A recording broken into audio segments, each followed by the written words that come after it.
సత్యవల కల్పుడు ఇంద్రియ నిగ్రహం గలవాడు.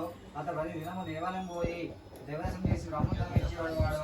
అతని భార్య సౌందర్యవతి సాధ్వి ఆమెతో కలిగి రాజునొకడు భద్రాద్రి రమణ స్వార్థమాచరించెను.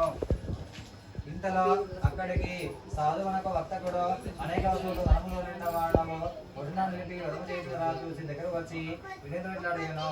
ఓ మహారాజా, ఇంత భక్తితో వీరు చేస్తున్న అర్థమేమి? దయచేసి నా గౌరవములై ఉన్నది.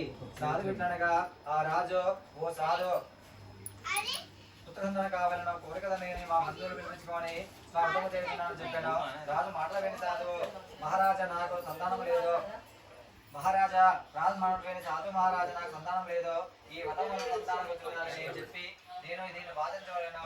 తర్వాత సాధు వర్తక పూర్తి చేసుకుని ఇంటికి వచ్చి భార్య నిలవతో సందర్భమైన ఈ సత్యానికి విధము చెప్పి మన సంతానంతో విధం చేస్తానని పలికాను. అప్పుడు సాధువు భార్య నిలవతి గర్భోపయోగ వారి భర్తతో ఉన్నందున ఆనందం కలిపి గర్భావతి సత్యదేవుని వల్ల 10వ నెల కుమార్తెను కలిగాను.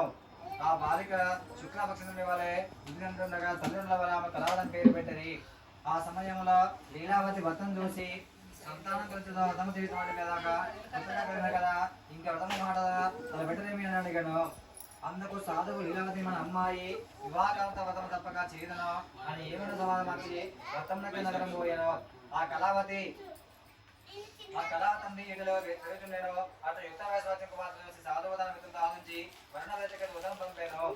అప్పుడు ఆ వర్తక జపమైన ఆ దూత కాచారణం పోయి అక్కడ యువకుడైన వర్షంలో చూసి పిలుచుకులకి తీసుకుని వచ్చాను. సుందరుడైన వృషభాన్ని చూసి సాధు కుమార్తెనిచ్చి పెళ్లి చేశాను. సాధువు తన దోషం చేత పెళ్లి వేడుకబడి సతదేవ సంగతి మర్చిపోయాను. అందుచేత స్వామి తన గోపించసాగాను. ఆ తరువాత కొంతకాలంలో వ్యాపారానందు దక్షతాగ సాధువు అల్లుడితో కలిపి వార్జితకు బయలుదేరాను.